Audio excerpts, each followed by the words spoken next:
प्यारे कार्यकर्ता जिनको मैं आजकल बब्बर शेर कहता हूं, भाइयों और बहनों, प्रेस के हमारे मित्रों, आप सबका यहां बहुत बहुत स्वागत, नमस्कार। कैसे हैं आप? मूड कैसा है? नहीं, सुनाई नहीं दिया मुझे। मूड कैसा है? ये देखिए, आजकल ग्लोबलाइज्ड दुनिया है। सारे के सारे देश हवाई जहाज से, टेक्नोलॉजी से जुड़े हुए हैं। कुछ दिन पहले मैं अमेरिका गया। अमेरिका में मेरा प्रोग्राम टेक्सास में था और किसी ने मुझे कहा कि टेक्सास में हरियाणा के युवाओं से मुझे मिलना चाहिए। पता नहीं आपने वीडियो देखा, नहीं देखा? देखा? देखा। मैं आज आपसे उस वीडियो के बारे में बोलना चाहता हूं, क्योंकि अगर आज आप हरियाणा को समझना चाहते हो तो जो भी समझना है उस वीडियो के अंदर है। सबसे पहले जब मुझे बताया गया कि हरियाणा से हजारों लोग, 15-20 हजार लोग अमेरिका गए हैं, मैं हैरान हुआ। हरियाणा से इतने लोग अमेरिका क्यों जा रहे हैं, ये मेरे दिमाग में सवाल उठा। और फिर मैं डैलस में आपके भाइयों से एक छोटे से घर में जाके मिला। मैं आपको बताना चाहता हूं, आपके भाई डैलस में एक कमरे में 15-20 लोग सोते हैं। मैंने उनसे पूछा, आप अमेरिका कैसे आए? देशों की लिस्ट दे दी। पहले हम यहां गए, टर्की गए, कजाकिस्तान गए, कजाकिस्तान से साउथ अमेरिका गए, साउथ अमेरिका से एक के बाद एक, एक के बाद एक, एक के बाद एक हम दूसरे देशों से निकले और फिर हम पनामा के जंगलों से निकलकर अमेरिका में जाए। अमेरिका में हमें रोका गया, पकड़ा गया और अब हम अमेरिका में हैं। रास्ते की कहानी बताई राहुल जी। रास्ते पे माफिया के लोगों ने एक बार नहीं, अनेक बार हम सबको लूटा। हम समुद्र में से निकले, जंगलों में से निकले, पहाड़ों में से निकले। हमारे भाइयों को मरते हुए हमने देखा है, जंगल में मरते हुए देखा है, गिरकर मरते हुए देखा है, अपनी आंखों से देखा है। फिर मैंने सवाल पूछा, मैंने कहा कि भैया ये जो आपने सफर किया है, आप अमीर लोग तो नहीं हो। इस सफर के लिए, प्लेन टिकट के लिए, नाव के लिए, गाड़ी के लिए आपने कितना पैसा दिया? अमेरिका में घुसने के लिए आपने कितना पैसा दिया? राहुल जी, कम से कम 35 लाख रुपए अमेरिका में जाने के लगते हैं।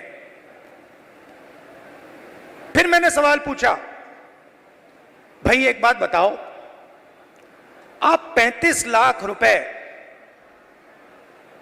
ब्याज लिए हो या आपने अपना खेत बेचा? आधों ने कहा कि भैया हमने अपना खेत बेचा, दूसरों ने कहा हम ब्याज लिए। मैंने कहा किस रेट पे ब्याज लियो? कहते हैं 2% प्रति महीना। फिर मैंने पूछा भैया एक बात समझाओ, आपने 30 लाख, 35 लाख, 50 लाख कर्जा लिया है, आप अमेरिका जा रहे हो, 50 लाख रुपए से तो आप हरियाणा में ही बिजनेस चला लोगे। जैसे मैंने ये बात बोली हंसने लग गए। कहते राहुल जी क्या बोल रहे हो आप? 50 लाख रुपए से हरियाणा में बिजनेस नहीं चालू हो सकता है। अगर हमने 50 लाख रुपए, ये 50 लाख रुपए हरियाणा में बिजनेस चालू करने के लिए लगा दिए होते तो हमारा बिजनेस फेल हो जाता। किसी ने मुझे यह भी कहा कि राहुल जी मैंने ट्राई किया, फेल हो गया।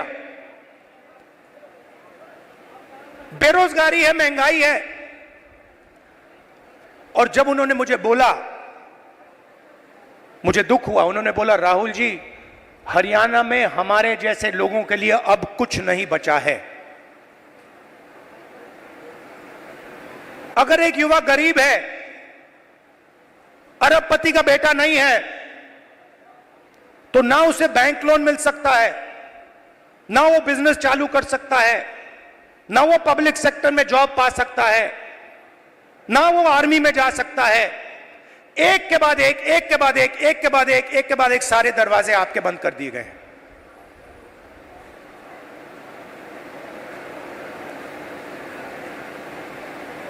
मैं जब उस घर से निकला, मैं सोच रहा था कि अगर इनकी ये हालत है तो इनके बच्चों की क्या हालत है। ये तो यहां है, कोई ट्रक चला रहा है, कोई जॉब कर रहा है, पैसा कमा रहे हैं।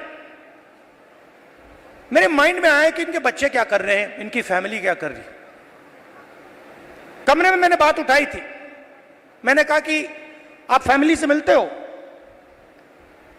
नहीं राहुल जी, हम 10 साल के लिए अपने बच्चों से नहीं मिल पाएंगे, अपने परिवार से नहीं मिल पाएंगे। हमारे माता पिता मर जाएंगे मगर हम वापस नहीं जा पाएंगे। और फिर एक व्यक्ति ने मुझे कहा राहुल जी एक काम कीजिए, जब आप वापस हिंदुस्तान जाएंगे तो आप 5 मिनट के लिए हमारे परिवारों से मिल लीजिए और उनको कह दीजिए कि हम ठीक हैं, हम सलामत हैं। मैंने उनसे कहा कि भाई बताओ आपके पास तो मोबाइल फोन तो होगा, वीडियो कॉल करते होगे, तो उनको तो मालूम होगा। वो मुझे कहते हैं नहीं राहुल जी वो मानते नहीं है, हम वीडियो फोन पे कॉल करते हैं और हमारे बच्चे मानते नहीं है कि हम ठीक हैं। अजीब सी बात है। फिर मैं करनाल गया सुबह 4 बजे, कि मैं चाहता था कि मीडिया वाले ना पकड़ लें, मुझे तंग करते हैं। मैंने इनको मित्रों कहा, मतलब ये हैं अदानी के मित्र, अंबानी के मित्र। तो मैं गया 4 बजे सुबह, वहां बैठ गए, बातचीत शुरू। एक मेंबर परिवार का यूएस में वीडियो कॉल चल रहा है, 6-7 लोग उस साइड डैलस में बैठे हैं, 20-25 लोग परिवार यहां बैठे हैं। मैं सोच रहा हूं ये हो क्या रहा है। और फिर छोटा सा बच्चा दौड़ता हुआ वो कंप्यूटर के पास जाता है, कंप्यूटर को ऐसे पकड़ता है और इतनी जोरों से चीखता है कि मैंने मतलब शायद अपनी लाइफ में ये चीख नहीं सुनी। कांपता हुआ चीखता है, पापा पापा पापा वापस आओ। और पिता कुछ नहीं कह पाता है।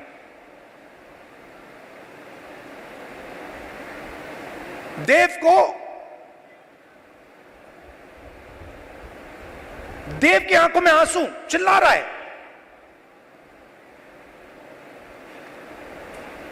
और पिता हजारों किलोमीटर दूर मुस्कुराने की कोशिश कर रहा है, नहीं मैं ठीक हूं। किसी ने कहा बच्चा इमोशनल हो गया।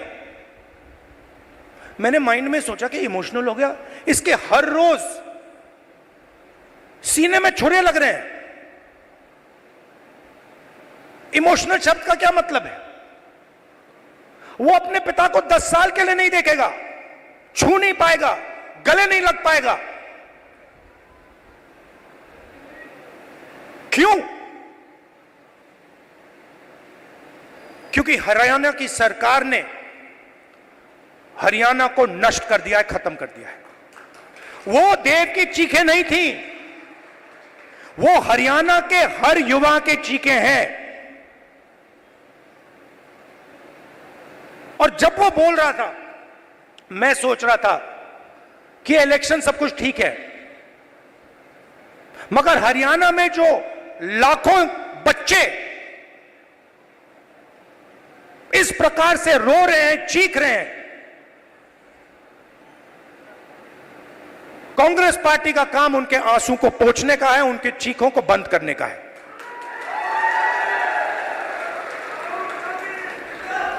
अब देव रो क्यों रहा है, यह मैं आज आपको समझाना चाहता हूं। नरेंद्र मोदी जी ने, हरियाणा की सरकार ने सिस्टमैटिकली इस देश का जो रोजगार का सिस्टम है उसको खत्म किया है। वो जो युवा अमेरिका गए हैं, छोटे से घर में 20-25 एक कमरे में रह रहे हैं। एक वहां पे था जिसको एक्सीडेंट हो गया, चल नहीं पा रहा है। उसकी मां मुझे कहती है, राहुल जी मैं तो बेटे से मिलना चाहती हूं। मैं कहना नहीं चाहता था, कैसे मिलोगी?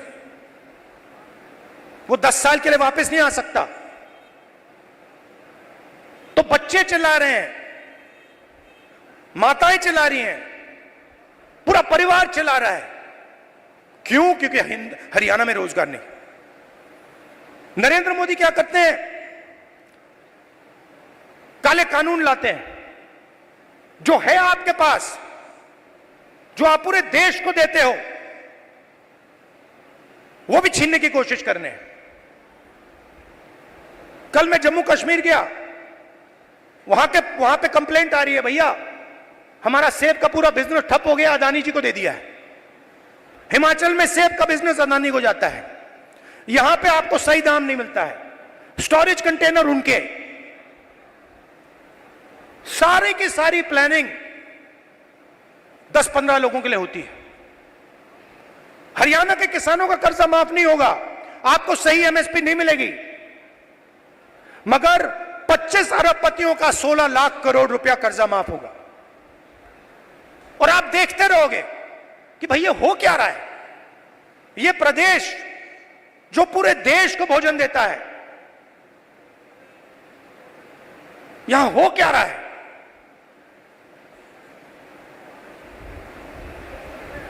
हरियाणा में ड्रग प्रॉब्लम है। उन्होंने मुझे बताया कि राहुल जी हरियाणा में ड्रग प्रॉब्लम बढ़ती जा रही है। गुजरात में अदानी के पोर्ट में हजारों किलो ड्रग्स पाया जाता है। आपने देखा 3000 किलो हेरोइन उनके पोर्ट में पाया जाता है। किसी को सजा हुई?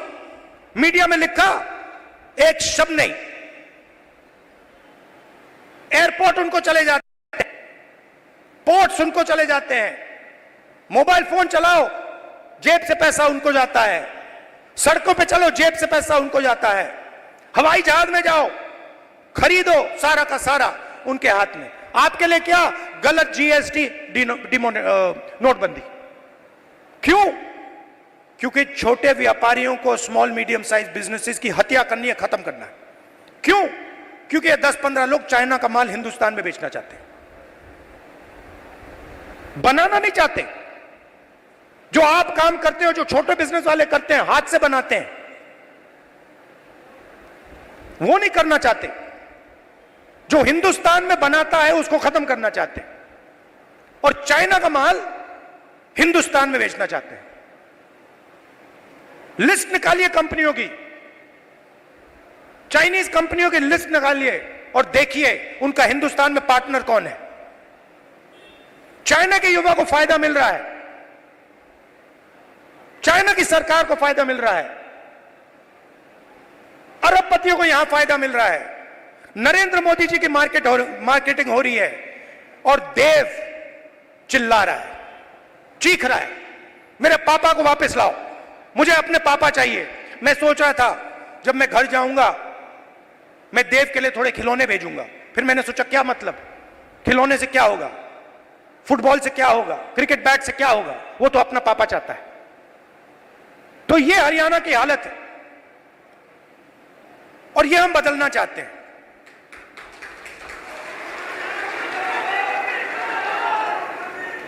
यहां पे स्टेज पे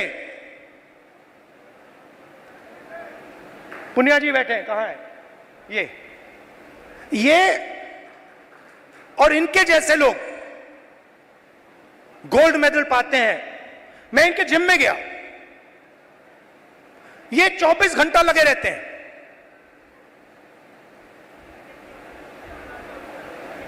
चौबीस घंटा क्यों? गोल्ड मेडल चाहिए। क्यों?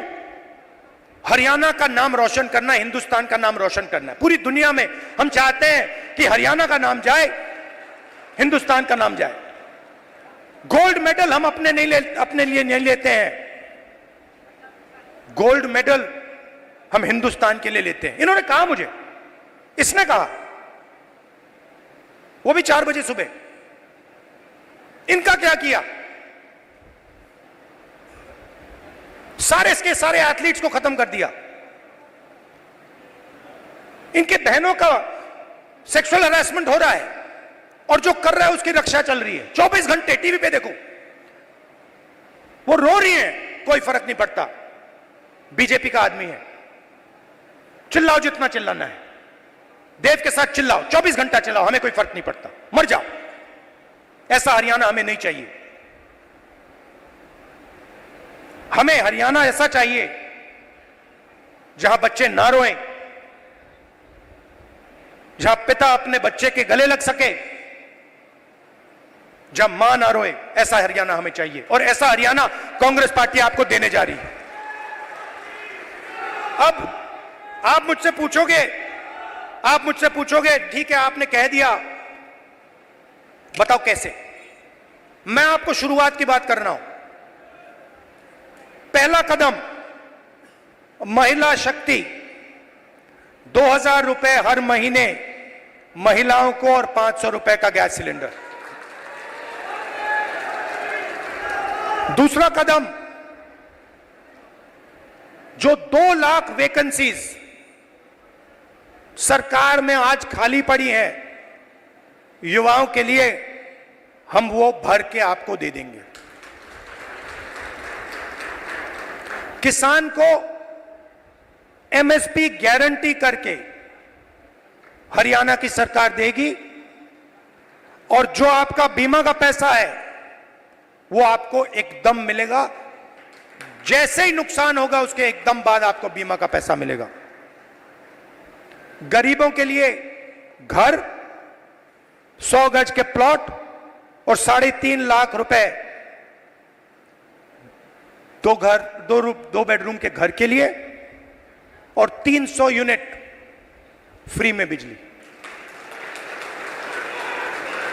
मगर ये लड़ाई सिर्फ हरियाणा की नहीं है, मैं आपको बताऊं, ये लड़ाई हिंदुस्तान की लड़ाई है और ये लड़ाई कॉन्स्टिट्यूशन को बचाने की लड़ाई है। मैंने इसके बारे में बहुत सोचा है, ये हो क्या रहा है, ये बीजेपी के लोग कर क्या रहे हैं। ये कॉन्स्टिट्यूशन पर आक्रमण कर रहे हैं।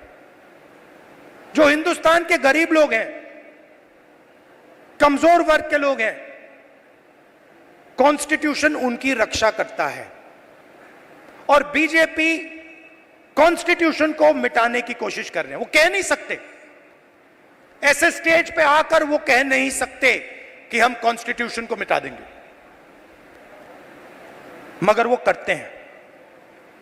सारी की सारी संस्थाओं को आरएसएस के लोगों के हवाले कर दी है। पूरा कंट्रोल नागपुर का है,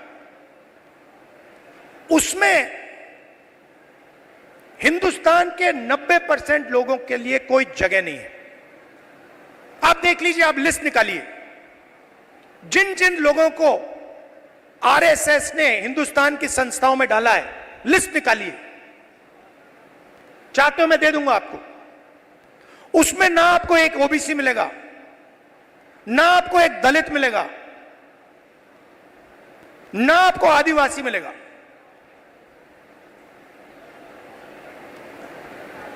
तो खोखला कर रहे देश को। इलेक्शन कमीशन में अपने लोग, ब्यूरोक्रेसी में अपने लोग, मीडिया में अपने लोग, इंटेलिजेंस सर्विसेज में अपने लोग, और 90% हिंदुस्तान के लिए कुछ नहीं। इसलिए हमने चुनाव में जाति जनगणना की बात की। हिंदुस्तान में किसकी कितनी आबादी है, यह हम जानना चाहते हैं। अब इसमें कोई गलत बात तो नहीं है। जैसे चोट लगती है, आपको पैर में चोट लगती है, डॉक्टर कहता है भैया एक्सरे कराओ, चेक कराओ। हम सिर्फ ये कह रहे हैं कि भैया चेक कराओ, इस देश में दलित कितने हैं, आदिवासी कितने हैं, पिछड़े कितने हैं, गरीब जनरल कास्ट के कितने लोग हैं, ये पता लगाओ। कभी आरएसएस कहती है करना चाहिए, अंदर से कहते हैं भैया ये मत करवा देना, सच्चाई निकल आएगी। सच्चाई क्या है कि 90% लोगों के पास कुछ है ही नहीं। 250 सबसे बड़े बिजनेसेस देख लीजिए, लिस्ट निकालिए, उनकी मैनेजमेंट की लिस्ट निकाल लीजिए, उनके सीईओज की लिस्ट निकाल लीजिए,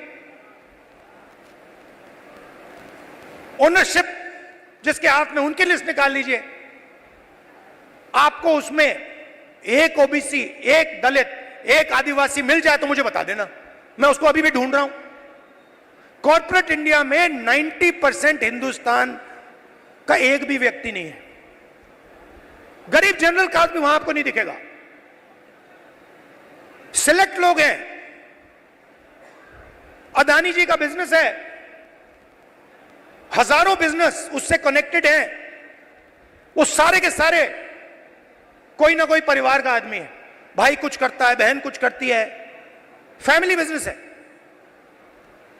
ऐसे ही बिजनेसेस है।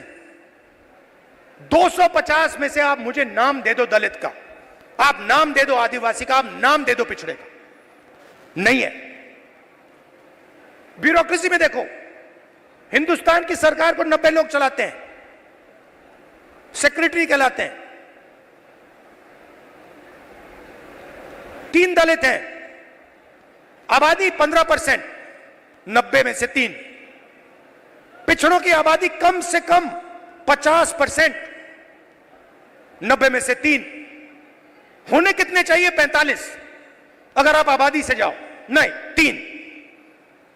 और बजट कितना संभालते हैं? आदिवासी जिनकी 8% आबादी है, 100 रुपए में से 10 पैसे का बजट संभालते हैं। दलित 100 रुपए में से 1 रुपया संभालता है। ओबीसी 100 रुपए में से 5% संभालता है। यह हिंदुस्तान की सच्चाई है। इसलिए हमने कहा है कि जाति जनगणना होगी, नेशनल लेवल पे होगी।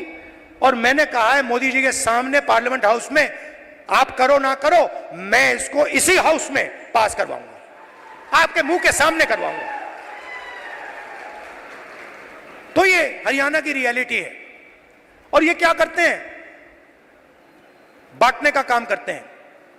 मीडिया वाले 24 घंटे लगे रहते हैं। एक जात को दूसरी जात से लड़ा दो, एक धर्म को दूसरे धर्म से लड़ा दो, और पूरा का पूरा फायदा अदानी को पहुंचा दो। हरियाणा एक साथ लड़ेगा सबकी सरकार बनेगी, खुशी से बनेगी। चुनाव में कांग्रेस पार्टी स्वीप करने जा रही है, स्वीप करने जा रही है, आंधी आ रही है और हम सबकी सरकार बनाएंगे। किसी एक की सरकार नहीं होगी, पूरे हरियाणा की सरकार होगी। इसमें सबकी इज्जत होगी, सबकी रिस्पेक्ट होगी, सबकी जगह होगी। और मेरी जहां भी आपको जरूरत हो, कहीं भी पार्लियामेंट में आपको कुछ उठवाना हो, कुछ कहलाना हो, आप मुझे बस ऑर्डर दीजिए, राहुल जी हरियाणा आपसे यह कहलवाना चाहता है, मैं कह दूंगा वहां पे जाके। दिल का रिश्ता है, पुराना रिश्ता है। मैं आपसे यहां आके 50 झूठ नहीं बोलने वाला, वो मोदी जी का काम है। आपने 10 साल देख लिए, सुन ली उनकी बात। आमदनी दुगनी कर दूंगा और फिर काले कानून ले आए, छोटे बिजनेसेस को फायदा पहुंचाऊंगा, नोटबंदी जीएसटी ले आए। उनका काम आप जानते हो। अब सब मिलकर एक साथ हरियाणा को खड़ा होना है, क्योंकि देव जैसे जो बच्चे रो रहे हैं उनके आंसू पोंछने हैं, उनको खुश करना है और उनको अपने पिता के पास गले मिलने देना है। धन्यवाद। आप सब इतनी भारी ताकत से यहां पहुंचे, मैं कांग्रेस पार्टी की ओर से आप सबका यहां पहुंचने पर आभार व्यक्त करता हूं। आप सबका बहुत बहुत धन्यवाद।